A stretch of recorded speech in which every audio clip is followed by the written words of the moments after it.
Don't accept drinks from strangers. What pro tip would you like to give to the opposite sex?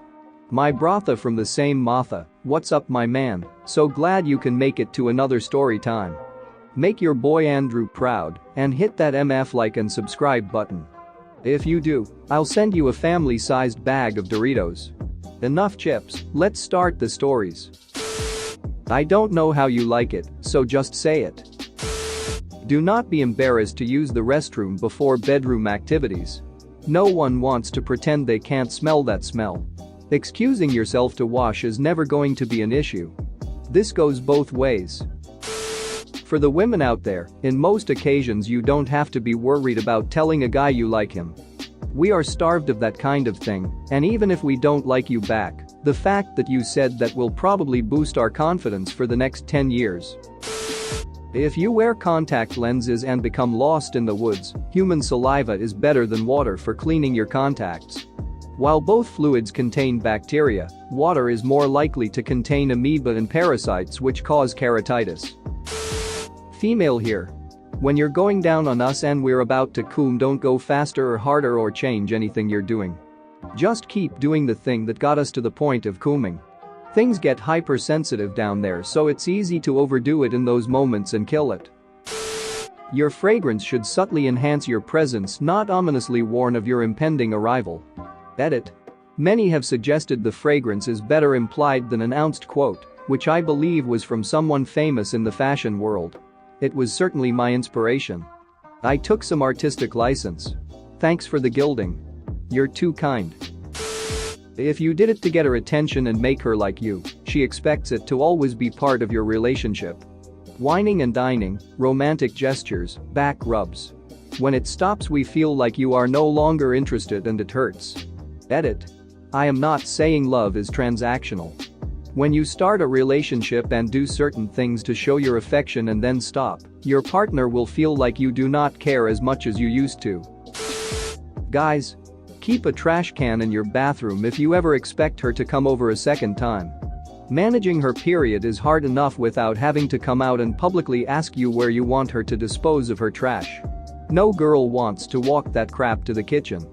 Edit. Ladies, take your trash out with you when you leave. The guys are rightfully disgusted by what they find weeks later in the line lidded can they've all committed to get for you, but that otherwise rarely gets used. Talk about what you like in bed beforehand. Tell me how I can make you feel better than good. Be open and honest about what gets you going, and let me get you there. I want to make you feel good, so tell me how to get there, unless you prefer I stumble around in the darkness, in which case, tell me that too. We do not control unexpected boners. They surprise us just as much as they surprise you. Also, when you cry, and I get hard, I'm not enjoying you cry, it's a natural response when we really care about someone. I think it's a mix of the flood of empathy hormones like oxytocin and some deep-rooted survival instinct like, oh no. Bad times in tribe. Must make partner happy. Must make babies to survive future. If you find a beautiful individual, smart and funny, don't instantly assume they're off limits, they could be quite lonely. Applies to both genders. A good solution? Always ask anyone you are remotely attracted to. There's a lot of fear around asking people out, but realistically it's only going to matter if either you have a strong pre-existing relationship which might change, and if that is the case, you probably know the answer before you even ask, or if you are asking it in a really creepy way. Just ask simply and politely, hey, do you want to go out sometime? Worst case scenario, you get a no and are able to move on to the next person. The anxiety you feel is irrational, so long as you can learn to move on from rejection, which you will only learn to do once you start facing it. The side effects of not asking and living a life of lonely failure because you were too scared to ask is always going to be much worse than the side effects of asking, which at most will lead to temporary disappointment or embarrassment, both of which you will completely forget in the fullness of time. It gets easier with exposure. The risk-reward is always going to come out in favor of asking because there are no real consequences to failure. Some men, like me for example, find all sizes of boobs and ass nice. Boobs are boobs. We like boobs. Ass is ass. We like ass. Basically, we like girls and their round things, no matter the size. Edit, oh hey, thanks for the silver, stranger didn't expect this to blow up. Oh, and yes people, I do see the massive reply count for, but I have a preference. Preference is fine, I'm just saying, please don't discriminate. My type is short, thin, pale, shy and nerdy. Glasses, freckles, sweet and cute. Hell, one of my exes was pretty much all of these things, plus a hentai addict. I'm just saying, I ain't gonna tell a hot tall girl, I ain't gonna even consider her. You never know, personality doesn't actually correlate with looks, damn it. XD my current partner is like half the list, and I love the heck out of her. Be open to things outside your preference. Chivalry is nice but don't overdo it. We can tell when you're trying too hard. I had a guy nearly knock me over once trying to get to the door before me, so he could hold it for me. Edit, wow this sure did get a lot of attention lol. For those curious, the other reasons for him not getting a second date were because he was pretty damn off-putting during the date. I met him online. He seemed pretty normal online, but when we met he was dressed badly in clothes that were too small and not appropriate. He was 37. I was 24. He tried to hold my hand while we were walking from the car into the restaurant, which I politely decline. We get into the restaurant and he tries to hold my hand as we're walking to the table, and I tell him no again. When we got to the table we started talking and he was talking way too loud. He started telling jokes and they were dirty unfunny dad jokes, which I didn't mind. The only thing was he was saying them way too loud. I asked him to stop because it was making me uncomfortable and he wouldn't. He just told me I shouldn't care what people think and continued. So I just paid for my coffee and left. It was too much to deal with. Mail here. Ladies, if you like us just say so, any hints you give us will result one of two things. 1. It will go over our heads. 2. We will notice, but won't do anything, because we are afraid of ducking up a good friendship. So please, just tell us. Most of us aren't dicks, so if we don't feel the same way we will try our best to let you down kindly. Plus, if we do feel the same way it's a win for both of us. EDIT 1. Holy crap, thanks for the silver, gold, and crap ton of upvotes. EDIT 2.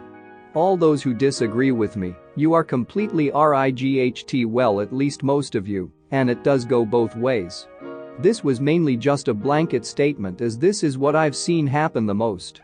Also, those of you who are afraid of asking, it really is just a handful of people that are dicks, and if it happens often, it is probably for the best that you surround yourself with different people for your own mental health. EDIT 3. I want to say a few things. 1. The obvious hints you give us are not obvious at all. 2. What the duck is up with that alpha and beta crap? Literally no one gives a duck, it's 2020 and you need to grow the duck up. 3. Similar to the previous one, men and women are equal, there is no men's stuff, and women should be in the kitchen, like what the duck is wrong with you? There are countless women that have achieved amazing things. You know why?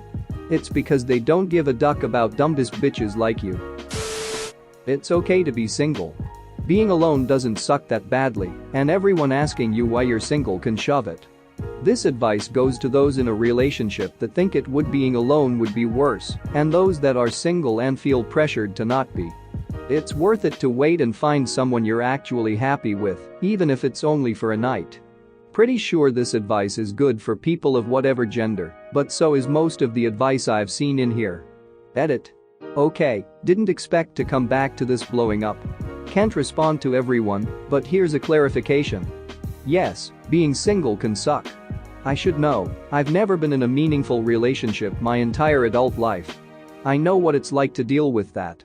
This post isn't for people like us, it's for those people that are in crappy relationships but don't want to leave because they're scared of being lonely, for those people that feel like they're being pressured to keep getting into relationships that they don't want to be in because people won't leave them alone, and for those people that don't even realize being single is actually an option. Believe me, I know all about how much it sucks to be single for years at a time. I've been single for over a decade myself at the moment. But I've also got friends in toxic relationships that are terrified of leaving because they'd rather deal with the abuse than go a week without someone to come home to. And I've got friends that have went from person to person and have never had the chance to define who they are as a person without ever giving themselves the chance to figure out who they are as a person without someone else to define themselves by. This post isn't about judging people, and I'm sorry if it came off that way. This post is about letting some people out there know that they have options. Thanks for watching. What did you think of the story time? Let me know in the comments below.